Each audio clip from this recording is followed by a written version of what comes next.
اعوذ باللہ من الشیطان الرجیم بسم اللہ الرحمن الرحیم الحمد للہ رب العالمین۔ تمام تعریفیں اس اللہ کے لیے ہیں جو تمام جہانوں کا پالنے والا ہے، یہ بھی ترجمہ درست ہے، اور تمام جہان والوں کا پالنے والا ہے، یہ ترجمہ بھی عربی لنگوسٹک کے اعتبار سے درست ہے۔ تمام جہان سے مراد جیسے اب جتنی سپیشیز دنیا میں آباد ہیں وہ ہر ایک کا ایک اپنا جہان ہے۔ پرندے ہیں، پرندوں کا ایک اپنا جہان ہے، حیوانات ہیں، ان کا اپنا ایک جہان ہے، ایک نباتات کی سپیشیز ہیں۔ اس وقت روئے ارض پہ آلموسٹ 2 ملین سپیشیز دریافت ہو چکی ہیں، نباتات حیوانات کی ملا کر، اور ایک ایک سپیشیز آگے بلینز میں۔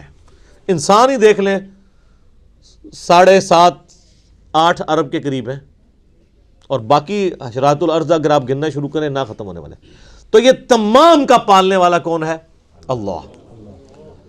الرحمن الرحیم، وہ انتہائی رحم فرمانے والا ہے۔ الرحمن کہتے ہیں جیسے اسی سے لفظ، یہ اسی یعنی آپ سمجھ لیں عربی لنگوسٹک کے اعتبار سے طوفان بھی عربی کا لفظ ہے نا، یعنی ٹھاٹھے مارتا ہوا سمندر ہے اس کی رحمت کا۔ اور سمندر تو کبھی کبھی جوش میں آتا ہے نا، اللہ کی رحمت وہ ہے کہ الرحیم مستقل رہتی ہی ٹھاٹھے مارتے ہوئے سمندر کی طرح ہے۔ الرحمن الرحیم، حتیٰ کہ بخاری و مسلم میں حدیث ہے، نبی علیہ السلام نے فرمایا اللہ تعالیٰ نے مخلوقات کی پیدائش سے پہلے اپنے پاس اپنے عرش پہ یہ عبارت لکھ لی تھی کہ میری رحمت میرے غضب پہ بھاری رہے گی۔ قرآن میں بھی ہے وَكَتَبَ عَلَى نَفْسِهِ الرَّحْمَةِ، کہ یہ اللہ نے اپنے اوپر خود لازم کر لیا کہ میں ہر حال میں رحم ہی کروں گا۔ رحم والا جو اللہ تعالیٰ کا پہلو ہے یہ ڈومیننٹ ہے۔ سورہ فاتحہ جو ہے وہ ذہن میں رکھیے گا قرآن کی ماں ہے، ام الکتاب ہے، فاتحہ ہے، قرآن کھولنے والی چیز ہے۔ تو اس میں جو جو چیز آ رہی ہے نا اس کی جڑ پڑ رہی ہے نا، وہ پورا قرآن اسی جڑ سے پھر اگنے والا وہ بڑا تناور درخت ہے۔ ہر چیز کی جڑ سورہ فاتحہ میں۔ مالک یوم الدین، وہ مالک ہے قیامت کے دن کا۔ دنیا میں تو کئی بادشاہ ہیں، اس کی اجازت سے، اس کی مرضی سے نہیں، اجازت سے۔ اجازت یہ ہے کہ کھلی چھٹی ہے، مرضی نہیں کہ وہ غلط کام کریں۔ وہ بس اللہ نے 2 راہیں دکھا دی ہیں، انا ہدیناہ السبیل اما شاکرا و اما کفورا۔ ہدایت کا راستہ واضح کر دیا، چاہے تو شکر گزاری کی روش اختیار کرو، خواہ ناشکری کی۔ لیکن قیامت کے دن صرف اللہ ہی کا حکم چلے گا۔ دنیا والے جتنے احکامات ہیں یہ سب کے سب پاورز لوگوں کی طرف سے جو اللہ تعالیٰ نے دی ہیں وہ سلب کر لی جائیں گے۔ لمن الملک اليوم للہ الواحد القہار، آج کس کی بادشاہت ہے؟ اس قہار کی جو سب پہ چھایا ہوا ہے۔ قہار کہتے ہیں سب پہ چھانے والا۔ تو قیامت کے دن کا مالک ہے۔ یہ ایک ایک آیت کے اوپر ایک ایک گھنٹہ بولا جا سکتا ہے، لیکن چونکہ ہم نے پورا قرآن کور کرنا ہے تو اس میں 7 آیات آئیں گی کراس ریفرنس کے طور پہ۔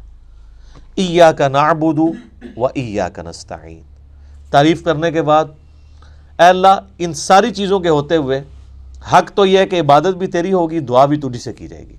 اے اللہ ہم صرف تیری ہی عبادت کرتے ہیں اور کرتے رہیں گے، تجھی سے مدد مانگتے ہیں اور تجھی سے مانگتے رہیں گے، کیونکہ یہ مضارع کا صیغہ ہے جو کنٹینیوشن ہے۔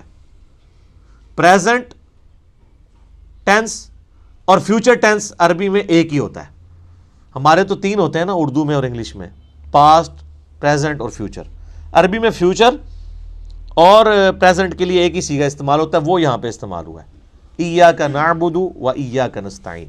اور اگر اس کو دعائیہ بنائیں گے جس طرح کہ اعلیٰ حضرت نے ترجمہ کیا ہے، احمد بریلوی صاحب نے، انہوں نے بہت زبردست ترجمہ کیا۔ انہوں نے کہا اے اللہ ہم صرف تیری ہی عبادت کریں اور صرف تجھی سے مدد چاہیں۔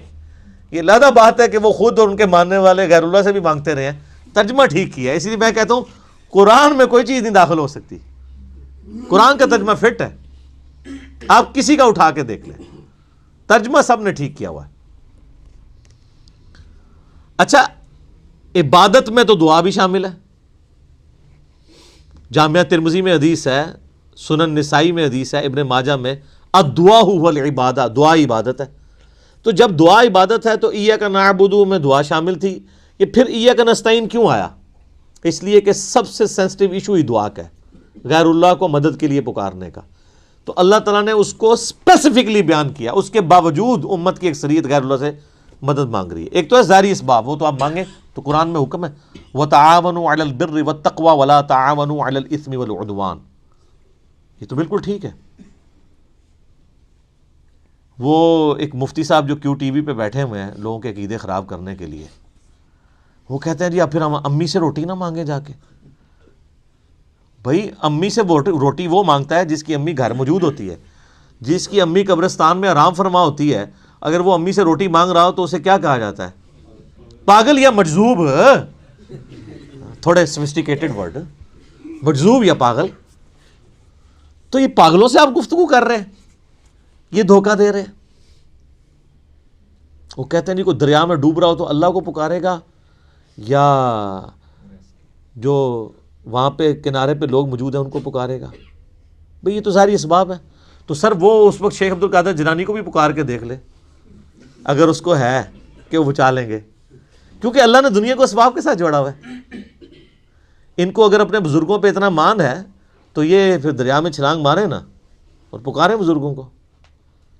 ظاہری اسباب میں آپ نے اڈاپٹ کرنے کا حکم ہے۔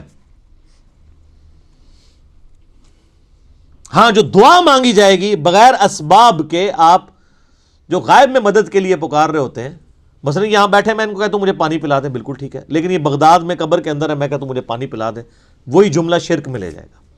یہ ہے اصل مسئلہ۔ یہ جھگڑتے رہتے ہیں جی وہ جی بزرگوں کو اختیار نہیں۔ میں کہتا ہوں جی بزرگوں کو اختیار ہو بھی، کوئی بزرگ ماشاءاللہ اتنا پہنچا ہے کہ اسے اللہ نے اختیار ہی دے دیا فرشتوں کی طرح، پھر بھی بزرگوں کو پکارنا شرک ہوگا مدد کے لیے۔ ویسے آپ نے محبت میں پکارنا ہے، آپ ضرور پکاریں، مدد کے لیے نہیں، ویسے اپنی محبت کا اظہار کریں، لبیک یا رسول اللہ کہیں، لبیک یا حسین کہیں، بالکل ٹھیک ہے، آپ محبت کا اظہار کریں، المدد نہیں۔ بارش کون برساتا ہے؟ اللہ۔ ڈیوٹی کس کی ہے؟ تو بارش فرشتوں سے مانگی جائے گی یا اللہ سے؟ اللہ سے۔ اچھا اگر کوئی فرشتوں سے مانگ لے کہ یار خیر اللہ نے ڈیوٹی لگائی ہے، سر وہ مشرک ہو جائے گا، اور یہ قرآن میں لکھا ہوا ہے۔ آپ پارہ نمبر 20 کھول لیں اگر کسی کو توفیق ہو۔ میں نے کئی بار سنا ہے، میں ایک جگہ بیٹھا ہوا تھا، وہاں پہ ایک شیعہ ذاکر بھی تھے۔ اب مجھے 2-3 دن پہلے، شیعہ عالم تھے بلکہ ذاکر نہیں تھے، 2-3 دن پہلے پتہ چلا ہے وہ فوت بھی ہو گئے، بہت علمی آدمی تھے، اللہ تعالیٰ ان کی مغفرت کرے۔ تو وہ ان کے ساتھی بیٹھے تھے، وہ کہتے ہیں جی ٹھیک ہے ہم یا علی مدد نہیں کہنا چاہیے، لیکن جو یا علی مدد کہتا ہے آپ اسے کیوں کہتے ہیں؟ وہ شرک کر رہا ہے۔ میں نے کہا اس لیے قرآن میں لکھا ہے۔ تو میں نے یہ آیت سورہ النمل کی آیت نمبر 62 پارہ نمبر 20 کے آغاز میں، امن یجیب المضطر اذا دعا ویکشف السوء ویجعلکم خلفاء الارض االہ مع اللہ، بھلا بتاؤ تو کون ہے جو مصیبت میں گھرے ہوئے شخص کی فریاد کو سنتا ہے اور اس کی تکلیف اس سے دور کرتا ہے، اور تمہیں اپنے ماں باپ کے مرنے کے بعد خلیفہ کرتا ہے اس زمین پر۔ االہ مع اللہ، کیا اللہ کے ساتھ کوئی اور الہ بھی ہے جس کی یہ کوالٹی ہو؟ قلیلا ما تذکرون، بڑے کم لوگ ہی نصیحت پکڑتے ہیں۔ تو میں نے کہا اللہ تعالیٰ کہہ رہا ہے کہ جس کے بارے میں تمہارا یہ عقیدہ ہے نا کہ وہ مصیبت اور پریشانی میں تمہارا مشکل کشا ہے، تو گویا الہ ہے وہ۔ اور سب سے پہلے تو مولا علی ان کے گریبان پکڑیں گے جنہوں نے مولا علی کے بارے میں عقیدہ گھڑ لیا۔ مولا علی بھی اپنی نمازوں میں اللہ کو پکارتے تھے، مولا علی کا ماننے والا بھی وہ ہوگا جو اللہ کو پکارے گا۔ پھر بڑے بڑے دھوکے ہیں جی ان کے، وہ کہتے ہیں جی وہ جی غیر اللہ سے مدد کہتے ہیں حرام ہے۔ اور کون کہتا ہے غیر اللہ سے مدد حرام ہے؟ آپ یہودی سے بھی مدد لیں، بخاری مسلم میں حدیث ہے نبی علیہ السلام جب فوت ہوئے ہیں آپ کی زرہ ایک یہودی کے پاس گروی رکھی ہوئی تھی، لیکن جو سامنے موجود نہیں اس سے تو نہیں آپ اسباب کے طور پہ مدد لے سکتے۔ وہ جی قرآن میں غیر اللہ سے مدد کا ہے، کدھر ہے جی؟ وہ کہتے ہیں وَاسْتَعِینُوا بِالصَّبْرِ وَالصَّلَاةِ، نماز اور صبر سے اللہ کی مدد چاہو۔ تو وہ مدد تو اللہ کی چاہ رہے ہیں، یا یہ کہہ رہے ہیں کہ المدد یا نماز میری مشکل کشا، المدد یا صبر مشکل کشا۔ آگے نہیں پڑھتے ان اللہ مع الصابرین، صبر کرنے والوں کے ساتھ اللہ ہوگا۔ وہ کہتے ہیں حضرت عیسیٰ علیہ السلام نے کہا تھا من انصاری اللہ، کون ہے جو اللہ کے لیے میرا مشکل کشا بنے؟ وہ تو ظاہری اسباب میں. ہمارے نبی علیہ السلام کے بھی صحابہ آپ کے جو ساتھی تھے وہ آپ کے اسباب میں آپ کے مشکل کشا تھے، لیکن وہ والا مشکل کشا نہیں کہ جو آپ وہ سمجھ رہے ہیں. ورنہ اگر نبی کا مشکل کشا صحابہ اکرام تھے تو پھر تو ان کا مرتبہ اوپر ہو گیا. تو وہ صرف صحابہ مشکل کشا نہیں تھے، وہ یہودی جس نے نبی علیہ السلام کی زیرہ گروی رکھ کے آپ کو کچھ دیا تھا وہ بھی مشکل کشا ہے. اور سب سے بڑا مشکل کشا سورج ہے. سورج اگر ختم ہو جائے تو زمین پہ نہ نباتات اپنا اگ سکتی ہیں، نہ حیوانات ان نباتات کو کھائیں گے.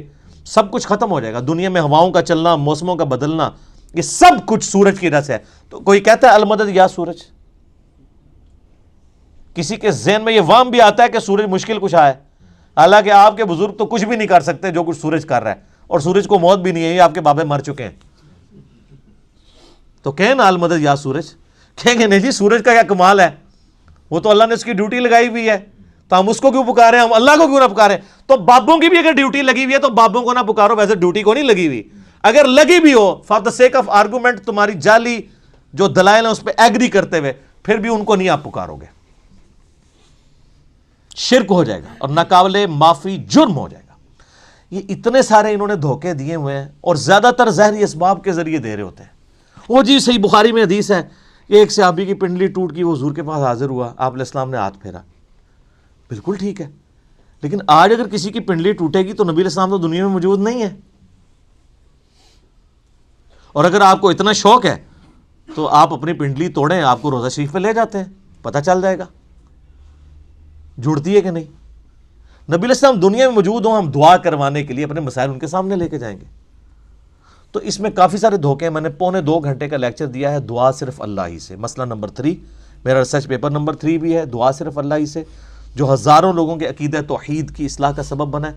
اسی کی ایکسٹینشن ہے مسئلہ نمبر 43 وسیلہ اور توسل کے صحیح احکام و مسائل. اس پہ گھنٹوں بولا جا سکتا ہے، جتنے انہوں نے لیم ایکسکیوزز ڈیوائز کیے ہوئے ہیں، جتنے دھوکے دیے ہوئے ہیں. اور پھر وہ کہتے ہیں دیکھیں جی وہ اگر وہ جو آپ پتہ ہے پچھلے کچھ کئی سال پہلے خانہ کعبہ شریف میں کرین گری، تو کہتے ہیں وہ بزرگوں کے ماننے والوں کو موقع مل گیا، ان کا یہ کہتے تھے خود کچھ حملے ہوتے ہیں مزاروں پہ نہیں روکتے، تو اللہ نے کون سی کرین روک لی. اور اللہ کا تو دعویٰ ہی کہیں نہیں ہے کہ میں روکوں گا. وہ ابرا کے لشکر کو ایک دفعہ ہی تباہ کیا ہے. یزید نے جب کعبے پہ چڑھائی کی ہے تو اللہ نے برباد نہیں کیا اس لشکر کو. دنیا بقدر ایفرٹ ہے. صحیح بخاری میں حدیث ہے قرب قیامت میں ایک پتلی ٹانگوں والا حبشی کعبے کی اینٹ سے اینٹ بجا دے گا. اللہ نے حفاظت وہ ابراہیم علیہ السلام کے لیے ایک دفعہ ہی آگ ٹھنڈی ہوئی ہے. کئی صحابہ جو ہیں وہ آگ میں جلائے گئے ہیں رومن امپائر کی جنگوں میں، تیل کے کڑاؤں میں ان کو ڈالا گیا. لیکن آپ کا دعویٰ ہے کہ آپ کے بزرگ سب کچھ کر سکتے ہیں.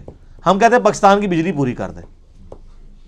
اچھا یہ بزرگ جب بیمار ہوتے ہیں، یہ تو آغا خان میں اور شفا انٹرنیشنل میں جاتے ہیں، آپ بیمار ہوتے ہیں آپ کو اٹھا کے مزار پہ لے جاتے ہیں. آمدہ کوئی بزرگ بیمار ہو چیخیں بھی مارتا رہے، اس کو کہ نہیں سر دسو جانا کیڑے مزار تے ہے، اسپتال نہیں تو کھڑنا. دنیا کے مہنگے ترین ہاسپٹلز میں یہ علاج کرواتے ہیں. آپ کو کہانیاں کرائیں گے کہ ہمارے پاس لے کے آؤ ہم بائی پاس کریں گے. کوئی دنیا کا بزرگ جو ہے وہ مجھے ختنہ کر کے بتائے. بائی پاس تو بہت بڑی چیز ہے، بلیڈ مارے بغیر، کیونکہ بائی پاس تو بغیر بلیڈ کے کرتے ہیں نا. وہ سب جھوٹ فراڈ. اور صحیح ہو رہا ہے آپ کے ساتھ، کیونکہ آپ نے دین بین لوگوں کے حوالے کیا ہوا. تو دیکھیں پھر آپ کے ساتھ کیا کر رہے ہیں وہ. اہدنا الصراط المستقیم، اے اللہ ہمیں چلا سیدھے راستے پر. یہاں بھی دھوکے دیتے ہیں. اور یہ سارے ہی بزرگ ٹھیک ہیں، سارے ہی راستے ٹھیک ہیں. اور قرآن میں تو راستے آئے کہ ہی نہیں ہیں. قرآن میں گمراہی جمع کے سیغے سے آئی ہے، ہدایت ہمیشہ سنگولر کے سیغے سے. ظلمات آیا گمراہی کے لیے، نور آیا انوار نہیں آیا. تو قرآن کا ترجمہ ہی غلط کر رہے ہو. اہدنا الصراط المستقیم، اے اللہ ہمیں چلا سیدھے راستے پر. صراط الذین انعمت علیہم، راستہ ان لوگوں کا، راستے نہیں. وہ کہتے ہیں چاروں ہی حق پہ ہیں، پانچوں ہی حق پہ ہیں، سارے ہی ٹھیک ہیں. راستہ ان لوگوں کا انعمت علیہم جن پر تیرا انعام ہوا. اور یہ آیت پڑھ کے اپنے بابوں کے نام لینے شروع کر دیتے ہیں. یہ بابے تو جمے بھی نہیں سن اس ٹائم جدو آیت نازل ہوئی ہے. اور پھر یہ بابے بھی مختلف ہیں. بریلویوں کے انعمت علیہم جو ہیں وہ مغضوبی علیہم ہیں دیوبندیوں کے، اور دیوبندیوں کے انعمت علیہم جو ہیں بریلویوں کے مغضوبی علیہم ہیں، اور ضالین بھی ہیں. تو بابوں کی کون سی آپ ہمیں ڈوز لگا رہے ہیں. کوئی باب کامن نہیں ہے. انعمت علیہم کون ہے؟ وہ سر سورہ النساء کی آیت نمبر 69 میں ہے، من النبیین والصدیقین والشہداء والصالحین. نبی ہیں، صدیقین ہیں، شہداء ہیں، صالحین ہیں. لیکن صالحین کون؟ ڈیفینیٹ تو صرف صحابہ اور اہل بیت ہے. اس کے بعد صرف ہماری اسیسمنٹس ہیں، اللہ کو پتہ ہے، کیونکہ وہی کا معاملہ ہے. تو راستہ، اور وہ راستہ کس کا ہے؟ اچھا راستہ اللہ کی طرف سے کسے عطا ہوتا ہے؟ بابے کو یا پیغمبر کو؟ اللہ کے کھاتے میں تو بابا کوئی ہوتا ہی نہیں ہے، پیغمبر ہی ہوتے ہیں، باقی سب فالوور ہوتے ہیں. لیڈر ایک، یہاں تو ان کو انہوں نے لیڈر بنا دیا ہوا نا، یہ فالوور تھے. اور وہ سر مسند احمد میں صحیح سند سے حدیث ہے، مشکات کی آپ کو پہلی جلد میں ملے گی. نبی علیہ السلام نے زمین پہ ایک لکیر کھینچی، ارد گرد ٹیڑھی لکیریں کھینچی، اور آپ نے وہ سیدھی لکیر پر انگلی رکھ کے سورہ الانعام کی آیت پڑھی، وَأَنَّ هَذَا صِرَاطِي مُسْتَقِيمًا، اور یہ کہ یہ ہے سیدھا راستہ جو میرا ہے، جو بالکل سیدھا ہے، مستقیم ہے، اسی کی پیروی کرو، ادھر ادھر کے راستوں کی پیروی مت کرنا، وہ تمہیں بہکا دیں گے. یہ ہے وہ چیز جس کی اللہ تمہیں وصیت کرتا ہے. یہ آیت آپ علیہ السلام نے پڑھی اور اپنے راستے کو کہا یہ سیدھا راستہ ہے. تو سیدھا راستہ نبی علیہ السلام کا ہے. ان نام یافتہ لوگوں کا راستہ نہیں ہے سیدھا، وہ تو بیچارے خود راستے پہ چل رہے ہیں. یہ کہتے ہیں ان کے پیچھے چلیں، نہیں نہیں نہیں نہیں، ان کے پیچھے نہیں، اس راستے پہ چلنا ہے جس راستے پہ وہ چل رہے ہیں. ان کے پیچھے نہیں چلنا، نبی علیہ السلام کے پیچھے چلنا ہے. کیونکہ وہ تو پھر آپ خود ہی میں سناتے ہیں، شیخ عبد القادر جیلانی کے پاس شیطان آیا، اس نے کہا عبد القادر تیری ساری نمازیں معاف ہیں جی. تو کہنا جی عبد القادر جیلانی نے لا حول ولا قوت الا باللہ پڑھا اور کہا تو شیطان ہے. تو اس نے جاتے جاتے پھر وار کیا، اس نے کہا تجھے تیرے علم نے بچا لیا. تو ان کا نہیں، مجھے اللہ کے فضل نے بچایا. تو کہتے ہیں وہ ایک نورانی شکل میں آیا تھا، تو وہ کہنے لگا میں تیرا رب ہوں. اور پھر اس نے کہا کہ تیرے اس مقام پہ پہنچے ہوئے 70 غوث میں نے ورگلا دیے. تو ہم کہتے ہیں غوث تو آپ کہتے ہیں سب سے بڑا اونچا مرتبہ ہوتا ہے، وہ 70 غوث جس شیطان نے ورگلا دیے اس کو کیوں نہیں پیر مانتے؟ اور وہ جو 70 غوثوں کے ماننے والے لاکھوں مرید تھے، وہ تو کہہ رہے تھے ہمارے بزرگ ہمیں بخشوائیں گے. وہ بزرگ تو خود اللہ کے فضل سے دوزخ پہنچے ہوئے ہیں، وہ شیطان نے ورگلا دیا. تو تسی کتنے جاؤ گے؟ تو سر پیروں نو پھڑو جنہوں اللہ نے تہاڈا پیر بنایا. ما ضل صاحبکم وما غوا، تمہارے نبی نہ کبھی بہک کے ہیں نہ کبھی بے راہ چلے ہیں، اس کو پیر مانو.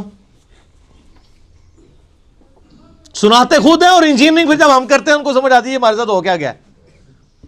پھر اس کا غوثوں کا تو اعتبار ہی کوئی نہیں، 70 غوث جو رگڑے گئے نے، تو باقی کا کیا اعتبار ہے؟ تو نبی علیہ السلام کو اپنا امام مانے. تو صراط الذین انعمت علیہم نبی علیہ السلام کا راستہ. اچھا بخاری مسلم میں ایک حدیث ہے، ایک صحابی حاضر خدمت میں، یا رسول اللہ قیامت کب آئے گی؟ فرمایا کو تیاری کی ہے؟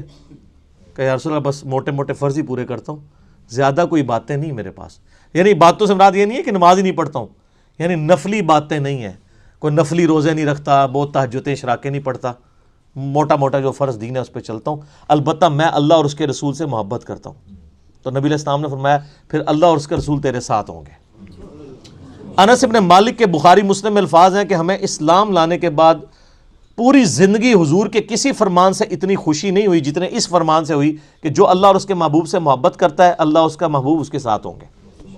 اور پھر انس ابن مالک کے الفاظ ہیں بخاری کے اندر، اے اللہ میں رسول اللہ سے، ابو بکر سے، عمر سے محبت کرتا ہوں، گو میرے اعمال ان کے والے نہیں ہیں، لیکن پھر بھی تو قیامت والے دن مجھے ان کا ساتھ نصیب فرمانا. ہم بھی اللہ سے دعا کرتے ہیں کہ اللہ تعالیٰ قیامت الدن ہمیں نبی علیہ السلام، صحابہ کرام اور اہل بیت کا ساتھ نصیب فرمائے، آمین. تو یہ وہ لوگ ہیں انعمت علیہم. یہ انعمت علیہم پڑھ کے باپوں کے نام لینے شروع کر دیتے ہیں، فلانے علی سرکار، کاں علی سرکار، کتے علی سرکار، کوڑے علی سرکار، پتہ نہیں کیا کیا. یار میں کہتا ہوں جن کو بزرگ کلیم کر رہے ہیں ان سے نماز سنیں نا. یہ تجوید کے ساتھ نماز، ترجمہ تو آتا ہی نہیں ہے، تجوید کے ساتھ نماز بھی نہیں آپ کو سنا سکتے، جس میں عین، حا، غین، قاف، ثا، سین، صاد، ذال اس کا فرق کر سکے. یہ آپ شروع ہی کریں گے کہ نہیں یہ تو انہوں نہیں آتا ہوئے گا، اور پھر کلیم کر رہے ہیں کہ آپ کو رسول اللہ تک پہنچائیں گے جو خود نبی علیہ السلام سے کوسوں دور ہیں. انعمت علیہم پھر کون ہوئے؟ ڈیفینیٹلی انبیاء کرام، صحابہ کرام اور اہل بیت. بس بعد میں آپ کی اور میری منہ شگافیاں ہیں. آپ کسی کو رحمت اللہ علیہ کہہ دیں، دوسرے لعنت اللہ علیہ کہہ دیں گے، وہ اپنی اپنی مرضی ہے، اس کی کوئی گارنٹی نہیں ہے۔ صراط الذین انعمت علیہم غیر المغضوب علیہم ولا الضالین، آمین۔ بچانا ان کے راستے سے کہ جن پر تیرا غضب ہوا اور جو گمراہ ہے۔ اور اس کے بعد بخاری مسلم میں الفاظ ہیں کہ نبی علیہ السلام سورہ فاتحہ جب بھی پڑھتے تھے تو آمین کہتے تھے۔ آمین آہستہ آواز میں، اونچی آواز میں، یہ بھی اختلاف ہے۔ بہرحال امام ترمذی نے پوری بحث کی ہے جس میں انہوں نے یہی راجح قول اختیار کیا ہے کہ جو جہری نمازیں ہیں ان میں آمین اونچی کہی جائے گی، اور جو زور اثر کی نمازیں ہیں اس میں آمین آہستہ کہی جائے گی۔ بہرحال آمین کہنا سنت ہے، یہ آمین قرآن کا حصہ نہیں ہے، اسی لیے سورہ فاتحہ جب قرآن میں لکھی ہوتی ہے کبھی غور سے آپ نے دیکھا نہیں وہاں آمین نہیں لکھی ہوتی، کیونکہ وہ نماز یعنی نماز میں سنت ہے، قرآن کا حصہ نہیں ہے۔ اور بخاری مسلم کے الفاظ ہیں کہ اس وقت فرشتے بھی آمین کہتے ہیں، اور جب امام آمین کہتا ہے تو جس کی آمین فرشتوں کے ساتھ مل جائے اللہ تعالیٰ اس کی مغفرت فرما دیتا ہے۔ اسی لیے اس چیز کا اہتمام کیا جاتا ہے کہ آپ ولضالین سے پہلے شامل ہو جائیں۔ تو یہ غیر المغضوب علیہم ولضالین، اس میں طویل خاص کے اعتبار سے تو ظاہر ہے کہ جو نبی علیہ السلام کی امت سے پہلی امتیں جو گمراہ ہوئی ہیں، جن پر اللہ کا غضب ہوا، وہ تو قرآن پھر ہمیں بتاتا ہے۔ ضربت علیہم الذلہ والمسکنہ، یہودیوں کے بارے میں کہ اللہ تعالیٰ نے ان کو بندر اور خنزیر بنا دیا، کونوا قردۃ خاسئین، ان پر ذلت اور رسوائی اور غریب الوطنی مسلط کر دی، وہ آج تک مسلط ہے۔ اور ضالین، گمراہ ہوئے لوگ، وہ نصارہ ہیں کہ جن کے پاس یعنی سب کچھ شغف تھا معاملات میں، لیکن غلو کیا دین کے معاملے میں، گمراہی کا راستہ اختیار کیا، باتیں بہت کی، حضرت عیسیٰ کو مانا لیکن ان کو ڈیوینٹی میں کلیم کر دیا۔ یہودیوں کا مسئلہ تھا، یہ اہل علم تھے، اس کے باوجود جان بوجھ کر انہوں نے گمراہی کا راستہ اختیار کیا۔ آپ کو پتہ کتنے ہیلے بہانے یہ کرتے تھے، اس لیے اللہ نے کہا یہ مغضوب علیہم ہے، ان پہ اللہ کا غضب ہوا ہے، لعنت ہوئی ہوئی ہے۔ سورہ نساء میں آتا ہے نا کہ لعنتی ہیں یہ۔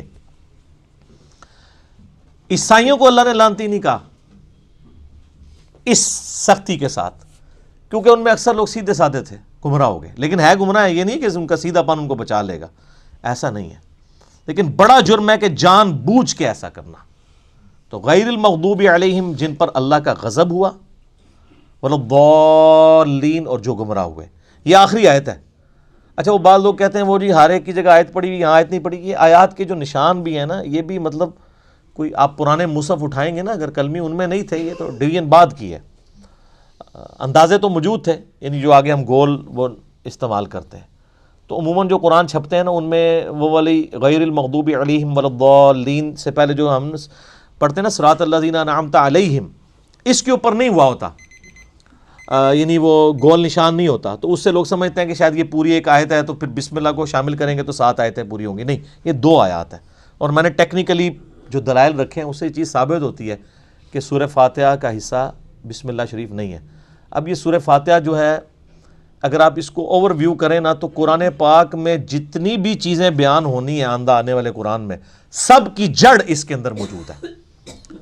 اسلام کے بنیادی 3 عقائد کون سے ہیں؟ عقیدہ توحید، عقیدہ رسالت اور عقیدہ آخرت، یہی ہے نا؟ یہ 3 عقیدے سورہ فاتحہ میں موجود ہیں۔ عقیدہ توحید، الحمدللہ رب العالمین الرحمن الرحیم مالک یوم الدین ایاک نعبد و ایاک نستعین۔ عقیدہ آخرت، مالک یوم الدین، بدلے کے دن کا مالک۔ اور اہدنا الصراط المستقیم صراط الذین انعمت علیہم، عقیدہ رسالت، کیونکہ رسولوں کو اللہ تعالیٰ راستہ اختیار کرتا ہے نا، وہی دیتا ہے نا آگے، امتوں کو رسولوں کے ذریعے دیا جاتا ہے۔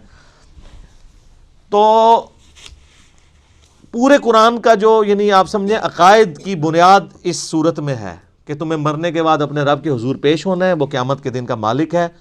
قیامت میں اللہ کے پاس پہنچنے سے پہلے رسولوں کا راستہ اختیار کر لو، توحید کا راستہ اختیار کر لو، اور اللہ سے یہ بھی دعا بھی مانگتے رہو کہ اللہ تعالیٰ گمراہی کے راستے سے اور جو لوگ جن پہ اللہ کا غضب ہوا ان لوگوں کے راستے سے بچاتا رہے۔ اس سارا کچھ اگر آپ جمع کریں تو قرآن پاک میں کوئی ایک ٹاپک بھی ایسا نہیں ہوگا۔ جب رسولوں کا راستہ آ گیا تو رسولوں کی ساری شریعت سمجھ لیں، اس کی جڑ اس میں پڑ گئی۔ نکاح طلاق کے مسائل بھی اس میں کور، حج کا طریقہ بھی کور، کیونکہ صراط الذین انعمت علیہم ہے اور اہدنا الصراط المستقیم ہے۔ تو اس لیے اسے ام الکتاب، الفاتحہ، قرآن کھولنے والی، قرآن کی ماں کہا جاتا ہے کہ سارے عقائد و نظریات کی جڑ اس سورت کے اندر موجود ہے۔